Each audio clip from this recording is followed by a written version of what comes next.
আসসালামু আলাইকুম দর্শকগণ, দৈনন্দিন রান্নাবান্নায় আবারও সবাইকে স্বাগতম। আশা রাখছি সবাই অনেক অনেক ভালো আছেন, সুস্থ আছেন। দর্শকগণ, আজকে একটি নতুন রেসিপি। আজকে হচ্ছে টমেটোর ভর্তা। তবে হরেক রকমের টমেটো ভর্তার বীরে আজকে একটি বিশেষ টমেটো ভর্তার রেসিপি করে দেখাবো, যার জন্য লাগছে আধা কেজি একদমই টকটকে লাল টমেটো, যেগুলো কিনা একটু সফট হয় এবং মাংস বেশি থাকে এবং বিচির পরিমাণটা কম হয়, টক ভাবটা মিডিয়াম। বাজার থেকে এই মুহূর্তে যদি টমেটো কেনেন তাহলে কিন্তু এই ধরনের টমেটোগুলোই পাবেন। আরেকটি আছে শক্ত, সেইটি কিন্তু নেবেন না, এই টমেটোগুলোই নেবেন, তাহলে আসল মজা পাবেন। এগুলোকে কেটে কুটে আগে ধুয়ে নিয়েছি, তারপরে এভাবে কিউব কিউব করে কেটে নিয়েছি। একটু বড় বড় করে কেটে নিলেই হবে। আমাদের হাতের 1 কর পরিমাণ লম্বায়। টমেটোগুলোতে মাংসের পরিমাণটা বেশি থাকলেও এগুলো কিন্তু হালকা টকযুক্ত, তাই খেতে সুস্বাদু। এখন একটি তলাভারী কড়াইয়ে চুলার হিট একদম ফুল হিটে দিয়ে যখন কড়াইটি উত্তপ্ত হবে তখন ফুল হিট রেখেই সবগুলো টমেটোর টুকরো এখানে দিয়ে দিতে হবে। এখানে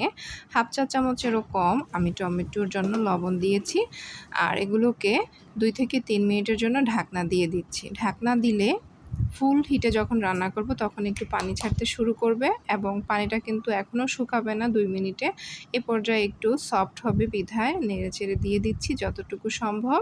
এভাবে খুন্তি বা স্টুলার সাহায্যে একটু সফট করে দিচ্ছি। নেড়েচেড়ে দিয়ে এখন যেহেতু পানিটা শুকাতে শুরু করেছে, এখন মিডিয়াম টু লো হিটে ঢাকনা দিয়ে দিচ্ছি আরও 2 থেকে 3 মিনিটের জন্য। 2-3 মিনিট পর যখন ফিরে আসলাম তখন দেখলাম অলরেডি পানিটা কিন্তু শুকিয়ে গিয়েছে এবং টমেটোগুলো টান ধরেছে। এ পর্যায়ে স্টুলার দিয়ে বা খুন্তি দিয়ে যদি না হয় সেক্ষেত্রে এভাবে কোনো কিছু দিয়ে প্রেসার দিয়ে দিতে পারেন। আমি ডাল ঘুটুনি ব্যবহার করছি, আপনারা কোনো সমতল গ্লাসের তলা দিয়েও ব্যবহার করতে পারেন। আলটিমেটলি যখন টমেটোগুলো মোটামুটি এরকম খোসা থেকে টমেটোটা আলাদা হয়ে যাবে এবং গলতে শুরু করবে, পানিটা আস্তে আস্তে টান ধরতে শুরু করবে, তখন চুলার হিটটা একদম লো করে দিয়ে আরও প্রায় 1 থেকে 1.5 মিনিট এভাবে নেড়ে চেড়ে একদম ভালোভাবে শুকিয়ে নিতে হবে, যাতে একটা ড্রাই ড্রাই ভাব আসে। একদম থকথকে ভাব থাকবে না। দেখুন, এটা কিন্তু যখন আপনি রাখবেন তখন যাতে এটা থেকে পানি না ছাড়ে, এই পর্যায়ে আপনি নিয়ে আসবেন, তাহলেই কিন্তু এটা ভর্তাটার আসল টেস্ট পাওয়া যাবে।